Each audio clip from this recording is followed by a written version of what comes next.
अथ चतुर्थोध्यायः। चंचुला की प्रार्थना से ब्राह्मण का उसे पूरा शिव पुराण सुनाना और समयानुसार शरीर छोड़कर शिवलोक में जा चंचुला का पार्वती जी की सखी होना। ब्राह्मण बोले, सौभाग्य की बात है कि भगवान शंकर की कृपा से शिव पुराण की इस वैराग्य युक्त तथा श्रेष्ठ कथा को सुनकर तुम्हें समय पर चेत हो गया है। हे ब्राह्मण पत्नी, तुम डरो मत, भगवान शिव की शरण में जाओ। शिव की कृपा से सारा पाप तत्काल नष्ट हो जाएगा। मैं तुमसे भगवान शिव की कीर्ति कथा से युक्त उस परम वस्तु का वर्णन करूंगा जिससे तुम्हें सदा सुख देने वाली उत्तम गति प्राप्त होगी। शिव की उत्तम कथा सुनने से ही तुम्हारी बुद्धि इस तरह पश्चाताप से युक्त एवं शुद्ध हो गई है, साथ ही तुम्हारे मन में विषयों के प्रति वैराग्य हो गया है। और पश्चाताप ही पाप करने वाले पापियों के लिए सबसे बड़ा प्रायश्चित है। सत्पुरुषों ने सबके लिए पश्चाताप को ही समस्त पापों का शोधक बताया है। पश्चाताप से ही पापों की शुद्धि होती है। जो पश्चाताप करता है वही वास्तव में पापों का प्रायश्चित करता है, क्योंकि सत्पुरुषों ने समस्त पापों की शुद्धि के लिए जैसे प्रायश्चित का उपदेश किया है वह सब पश्चाताप से संपन्न हो जाता है। जो पुरुष विधि पूर्वक प्रायश्चित करके निर्भय हो जाता है पर अपने कुकर्म के लिए पश्चाताप नहीं करता है, उसे प्रायः उत्तम गति नहीं प्राप्त होती है। परंतु जिसे अपने कुकृत्य पर हार्दिक पश्चाताप होता है वह अवश्य उत्तम गति का भागी होता है, इसमें संशय नहीं है। इस शिव पुराण की कथा सुनने से जैसी चित्त शुद्धि होती है वैसी दूसरे उपायों से नहीं होती। जैसे दर्पण साफ करने पर निर्मल हो जाता है, उसी प्रकार इस शिव पुराण की कथा से चित्त अत्यंत शुद्ध हो जाता है, इसमें संशय नहीं है। मनुष्यों के शुद्र चित्त में जगदम्बा पार्वती सहित भगवान शिव विराजमान रहते हैं। इससे वह विशुद्ध आत्मा पुरुष श्री सांब सदाशिव के परम पद को प्राप्त होता है। इस प्रकार यह कथा रूपी साधन सभी प्राणियों के लिए उपकारी है और इसी कारण महादेव जी ने इसको आग्रह पूर्वक प्रकट किया है। इस कथा से भगवान उमापति का ध्यान सिद्ध हो जाता है। उस ध्यान से परम ज्ञान और उससे मोक्ष की प्राप्ति निश्चय ही होती है। भगवान शंकर के ध्यान में मग्न हुए बिना भी यदि कोई इस कथा को मात्र सुनता है वह दूसरे जन्म में भगवान के ध्यान को सिद्ध कर परम पद को पा लेता है। इस कथा के श्रवण से भगवान शंकर के ध्यान को प्राप्त कर पश्चाताप करने वाले पापी पुरुष सिद्धि को प्राप्त हो गए हैं। इस उत्तम कथा का श्रवण समस्त मनुष्यों के लिए कल्याण का बीज है। अतः यथोचित अर्थात शास्त्रोक्त मार्ग से इसकी आराधना अथवा सेवा करनी चाहिए। यह कथा श्रवण भवबंधन रूपी रोग का नाश करने वाला है। भगवान शिव की कथा को सुनकर फिर अपने हृदय में उसका मनन एवं निधिध्यासन करने से पूर्णतया चित्त शुद्धि हो जाती है। चित्त शुद्धि होने से महेश्वर की भक्ति अपने दोनों पुत्रों अर्थात ज्ञान और वैराग्य के साथ निश्चय ही प्रकट होती है। तत्पश्चात महेश्वर के अनुग्रह से दिव्य मुक्ति प्राप्त होती है, इसमें संशय नहीं है।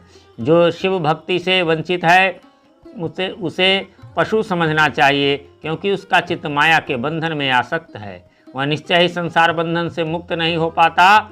हे ब्राह्मण पत्नी, इसलिए तुम विषयों से मन को हटा लो और भक्ति भाव से भगवान शंकर की इस परम पावन कथा को सुनो। परमात्मा शंकर की इस कथा को सुनने से तुम्हारे चित्त की शुद्धि होगी और उससे तुम्हें मोक्ष की प्राप्ति हो जाएगी। निर्मल चित्त से भगवान शिव के चरणाबिंदों का चिंतन करने वाली एक ही जन्म में मुक्ति हो जाती है। यह मैं तुमसे सत्य सत्य कहता हूँ। सूत जी बोले, शौनक इतना कहकर वे श्रेष्ठ शिव भक्त ब्राह्मण मौन हो गए। उनका हृदय करुणा से आर्द्र हो गया था। वे शुद्धचित्त महात्मा भगवान शिव के ध्यान में मग्न हो गए।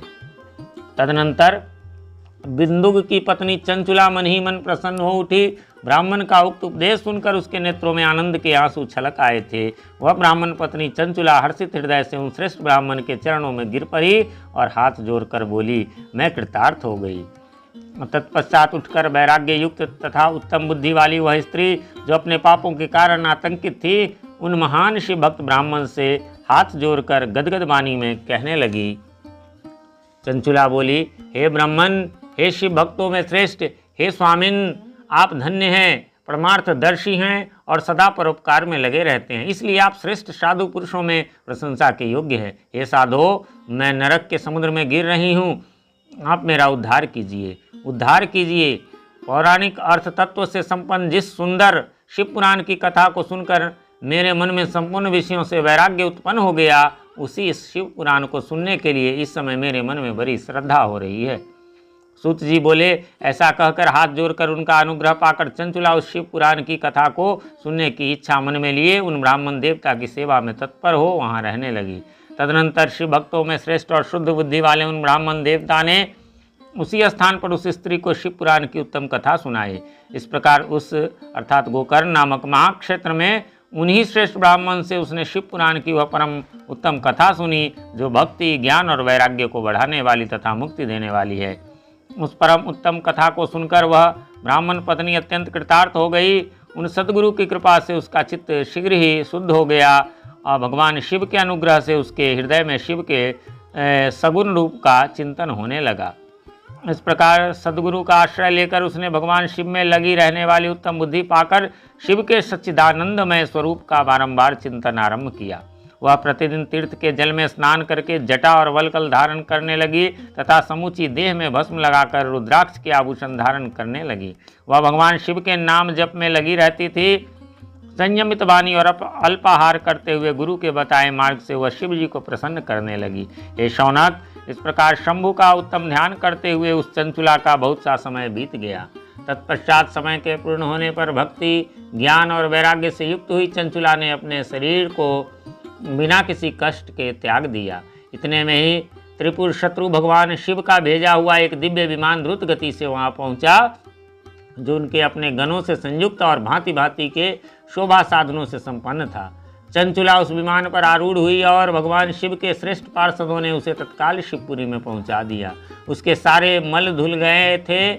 वह दिव्य रूप धारणी दिव्यांगना हो गई थी। उसके दिव्य अवयव उसकी शोभा बढ़ाते थे। मस्तक पर अर्धचंद्र का मुकुट धारण किए वह गौरांगी देवी शोभाशाली दिव्य आभूषणों से विभूषित थी। वहां पहुंचकर उसने त्रिनेत्रधारी महादेव जी को देखा। ब्रह्मा, विष्णु आदि देवता उन सनातन शिव की सेवा कर रहे थे। गणेश, भृंगी, नंदिश, वीरभद्रेश्वर आदि गण उत्तम भक्ति के साथ उनकी उपासना कर रहे थे।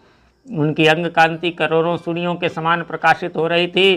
कंठ में नील चिन्ह शोभा पाता था। उनके 5 मुख थे और प्रत्येक मुख में 3-3 नेत्र थे।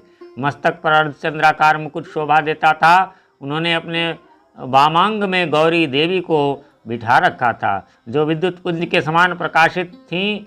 गौरीपति महादेव जी की कांति कपूर के समान गौर थी। उन्होंने सभी अलंकार धारण कर रखे थे। उनका सारा शरीर श्वेत भस्म से भासित था। शरीर पर श्वेत वस्त्र शोभा पा रहे थे। वे अत्यंत उज्ज्वल वर्ण के थे। इस प्रकार परम उज्ज्वल भगवान शंकर का दर्शन करके वह ब्राह्मण पत्नी चंचुला बहुत प्रसन्न हुई। अत्यंत प्रीति युक्त होकर उसने बड़ी उतावली के साथ भगवान को बारंबार प्रणाम किया। फिर हाथ जोड़कर वह बड़े प्रेम, आनंद और संतोष से युक्त हो विनीत भाव से खड़ी हो गई। उसके नेत्रों में आनंद अश्रुओं की अविरल धारा बहने लगी तथा संपूर्ण शरीर में रोमांच हो गया। उस समय भगवती पार्वती और भगवान शंकर ने उसे बड़ी करुणा के साथ अपने पास बुलाया और सौम्य दृष्टि से उसकी ओर देखा। पार्वती जी ने तो दिव्य रूप धारिणी बिंदुग प्रिया चंचुला को प्रेम पूर्वक अपनी सखी बना लिया। वह उस परमानंद घन ज्योति स्वरूप सनातन धाम में अविचल निवास पाकर दिव्य सौख्य से संपन्न हो अक्षय सुख का अनुभव करने लगी।